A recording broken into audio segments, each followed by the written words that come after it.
영광의 이름, 그 예수 이름을 높입니다. 그 이름은 이 땅에 누구보다도 높은 곳에 권세를 받으셨고 그 이름으로 우리가 공동 상속자로 그 이름을 가지고 이 땅에서 승리자로 살아갑니다. 오늘 10월 29일입니다. 오늘 토요일이고요. 오늘 우리가 함께 나눌 말씀의 제목은 예수 이름을 사용하는 것은 권세의 문제입니다. 라는 제목입니다. 예수님께서 예수 이름을 우리에게 주셨습니다. 그리고 그 이름을 사용하는 것은 믿음의 문제가 아니라 권세의 문제다라고 말씀합니다. 빌립보서 2장 10절 같이 읽겠습니다. 하늘에 있는 자들과 땅에 있는 자들과 땅 아래에 있는 자들로 모든 무릎을 예수의 이름에 꿇게 하시고, 바로 예수님께서 자신을 끝없이 낮추심으로 말미암아 하나님께서 그를 지극히 높여 하늘에 있는 자들이나 땅 아래에 있는 자, 땅 위에 있는 것이나 어떤 이름보다도 그 예수 이름을 높이셨다, 이렇게 말씀합니다. 읽겠습니다. 에베소서 1장 21절은 부활하신 그리스도에 대해 말씀하므로 그리스도께서 하늘에 앉아 계시다는 것을 알게 해줍니다. 모든 통치와 권세와 능력과 통치권과 이 시대와 세상뿐 아니라 오는 시대와 세상에 일컫는 모든 이름, 수요될 수 있는 모든 칭호 위에 훨씬 능가하게 하시고, 여기에 통치라는 말은 두 가지를 의미하는데, 하나는 다스리는 권세를 가리키고 다른 하나는 다스리는 수단인 칙령을 의미합니다. 이는 통치권과 그 규칙을 가리킵니다. 통치가 어떤 식으로 이루어졌는지는 중요하지 않다는 의미로 예수님께서는 모든 통치를 훨씬 능가하십니다. 여기 약간 번역이 조금 이해하기 힘들게 좀 되어 있는데요. 통치가 어떤 식으로 이루어졌는지는 중요하지 않다는 의미로라는 말은 한마디로 이런 말씀입니다. 어떤 통치가 있다 해도 불구하고 예수님께서는 모든 통치를 훨씬 능가하는 자시다, 이렇게 우리가 해석하면 되겠습니다.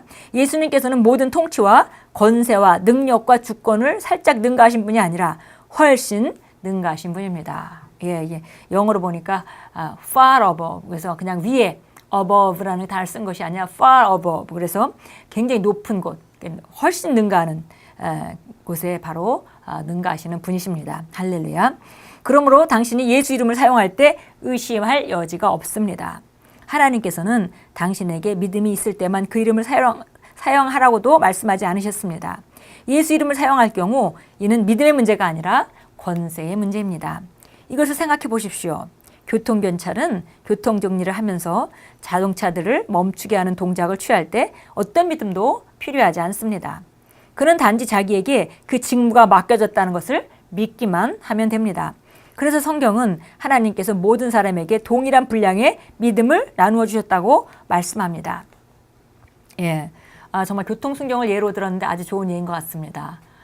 교통순경이 옷을 입고 나타나기만 하면 그 사람이 교통순경이라는 것 때문에, 이 사회적으로 주어진 권세 때문에 우리 모두는 순종합니다. 그와 마찬가지로 그가 정말 자기가 차를 세울 때 차가 쓸 거라고 믿어서가 아니라 그냥 자기 가지고 있는 권세 때문에 가서 차를 세운다면 모든 차들은 멈춰 설 것입니다. 그리고 멈춰 서지 않을 때 어떤 결과가 있는지 알기 때문에 멈춰 설 수밖에 없는 것입니다. 그래서 바로 그 직무가 맡겼다는 것만 믿기만 하면 모두 다 순종하듯이 우리에게도 예수 이름의 권세를 주셨다는 것, 그리고 그것이 예수 이름을 믿는 그 믿음을 우리에게 주셨고, 그 권세가 우리가 주어졌다는 걸 믿기만 한다면, 그 믿음으로 믿기만 한다면 모든 것들은 우리에게 복종할 수밖에 없습니다. 당신이 그리스도 예수 안으로 들어가기 위해 필요한 믿음이 이미 당신에게 주어졌습니다. 이제 당신에게는 어둠의 모든 귀신을 다스릴 권세가 있습니다. 오늘 당신은 누군가의 도움을 받아 마귀를 쫓을 필요가 없습니다. 마태복음 17장 5절에서 우리는 예수님에 대한 하나님의 증언을 읽습니다. 하나님께서 말씀하셨습니다. 이는 내 사랑하는 아들이요 내 기뻐하는 자니 너희는 그 말을 들으라. 이것은 지성을 지닌 모든 생물과 무생물에게 하신 말씀이었습니다. 하나님께서는 모든 생물과 무생물에게 예수님의 말씀을 듣고 순종하라고 명령하셨습니다. 당신이 거듭난 순간 당신에 관해서도 똑같은 칙령이 내려졌습니다. 모든 자연물과 천사들과 귀신들은 당신이 말하는 순간 듣고 복종하라는 명령을 받았습니다. 당신이 예수님의 권세 가운데 서서 말하기 때문입니다. 당신이 예수 이름으로 칙령을 내리거나 간청할 때 그것은 마치 예수님이 말씀하시는 것과 같습니다. 그러므로 권위를 가지고 예수 이름을 담대하게 사용하여 당신이 처한 상황을 다스리고 자연의 힘을 길들이십시오. 예. 예, 이것이 바로 우리가 이제 권세를 사용해서 훈련해야 된다라는 그런 내용이 뒷부분에 이제 담겨져 있습니다. 사실은 이 자연적인 영역의 모든 천사들과 귀신들과 이런 모든 존재들은 우리가 예수 이름 안에서 기능하고 우리가 예수 이름으로 말할 때 우리 말씀에 순종할 수밖에 없습니다. 그럼에도 불구하고 우리가 그것을 훈련해야 되는 것이죠. 우리 세계에 훈련해야 합니다. 내 자신도 믿지 않고 그 이름의 능력도 믿지 않고 그냥 권세가 뭔지도 알지 못하면서 입으로 그냥 선포하는 것으로 되어지는 것이 아니라 우리가 그것을 실행하는 것을 길들여야 된다 그랬습니다. 예, 우리가 마치 정말 강아지를 키우면 강아지에 대해서 주인이 아주 탁월한 권세를 가지고 있죠. 그러나 처음부터 말을 잘 듣는 것은 아닙니다. 그러나 몇 번의 훈련을 한다면 자연스럽게 그런 것들은 제자리에 들어가서 자기가 행동해야 될 것이 무엇인지 알고 따르게 될 것입니다. 그와 마찬가지로 우리가 권세를 가지고 있지만 그 권세는 바로 권위를 가지고 예수 이름을 사용해서 우리가 훈련해서 길들여야 된다라고 말씀하고 있습니다. 예, 그래서 정말 이것은 자연의 힘을 길들이고 내가 말할 때 이런 모든 것들이 제자리에 돌아갈 수 있도록 길들이는 훈련을 통해서 점점 더 우리가 자연을 잘 움직일 수 있는 사람으로 준비되어집니다. 정말 그 하나님 자녀로서의 그 권세, 그것이 바로 예수님이 무화과 나무를 저주하시고 그 다음에 저주하신 대로 그 무화과 나무가 마른 것을 보고 제자들에게 말씀하셨습니다. 이와 같이 너희가 이산다로 들려서 바다에 던지라 명하고 그 명하는 것이 이룰 줄 믿고 의심치 않으면 그대로 될 것이다. 예, 바로 그 예수님이 보여주신 그 권세는 하나님 자녀들에게 주신 권세입니다. 예수 이름 안에서 주신 권세입니다. 예수님께서 구약에는 전혀 그런 상태의 기도가 없었지만은 예수님이 오셔서 마가복음 11장에서 무화과 나무 저주하는 걸 보여주시고 그런 하나님 자녀의 권세가 어떻게 실행되는지 직접 보여주셨고 그리고 우리에게 그런 권세가 너희에게도 있다라고 말씀하셨습니다. 예, 그리고 우리가 잘 아는 마가복음 16장 17절 18절 말씀에 믿는 자에게 이런 권세가 있다라고 알려주셨죠. 우리 한번 다시 찾아서 읽도록 하겠습니다. 마가복음 16장 마가복음 마지막 장 16장 예수님이 부활하시고 승천하시기 전에 이런 말씀을 해주셨습니다. 믿는 자들에게는 이런 표적이 따르리니 즉 내 이름으로 그들이 마귀를 쫓아내고 또 생의 방언들을 말하리라.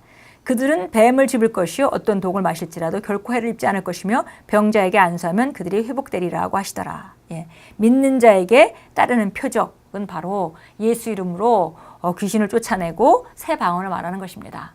예수 이름으로 귀신을 쫓아내는 것은 믿는 자에게 주신 축복입니다. 능력을 받은 자가 하는 것이 아니라 특별한 능력 받은 자가 하는 것이 아니라 믿는 자에게 준 축복이기 때문에 여기 오른쪽 페이지 세 번째 줄 말씀과 같이 아무도 사실은 우리가 다른 사람이 귀신을 쫓아달라고 말할 필요가 없습니다. 왜냐하면 우리 자신이 믿는 자로서 이미 예수 그리스도의 이름을 가지고 귀신을 쫓아낼 수 있는 권세를 이미 갖고 있기 때문입니다. 오히려 이것을 우리가 실행하고 훈련하고 다스릴 그런 훈련을 해야 되는 그런 분야가 되겠죠. 예, 그래서 우리는 이렇게 믿는 자로서 이런 권세를 가지고 있습니다. 예, 요한복음 14장으로 가겠습니다. 요한복음 14장. 예, 같은 기도의 방식을 예수님께서 말씀해 주셨습니다. 12절부터 진실로 진실로 내가 너희에게 말하노니 나를 믿는 자는 내가 하는 일을 할 것이요 또 이보다 더 큰 일을 할 것이라. 이는 내가 내 아버지께로 가기 때문이라. 또 너희가 내 이름으로 무엇이든지 구하면 내가 시행하리니 이는 아버지로 아들 안에서 영광을 받으시게 하려는 것이라. 너희가 무엇이나 내 이름으로 구하면 내가 행하리라.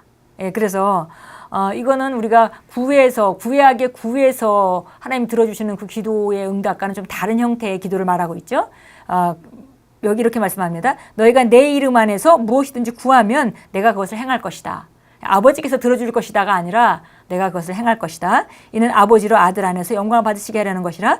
너희가 무엇이나 내 이름으로 구하면 내가 행하리라. 여기서 구한다라는 표현은 우리가 에이테오라는 그런 단어로 되어 있는데요. 이거는 어떤 것을 요청하는 것도 되고요. 어떤 것을 불러내는 것도 됩니다. 예, 그래서 우리가 어떤 것을 선언하고, 그러니까 지금 마가복음 16장에서 읽었던 너희가 내 이름으로 귀신을 쫓아내고 라는 말씀과 비교해서 본다면 여기서는 불러내는 것이 되는 거죠. 명령하면, 예, 명령하면 바로 그 일이 시행될 것이다. 예, 예, 이렇게 바로 그 예수 이름의 권세가 그만큼 높아져 있기 때문에 자연적인 능력의 모든 것들이 그 이름에 순종할 수밖에 없기 때문에 우리가 그 이름으로 선언하고 그 이름으로 우리가 불러내면 그것들은 그대로 움직일 수밖에 없다. 이런 말씀을 예수님께서 해주고 계십니다.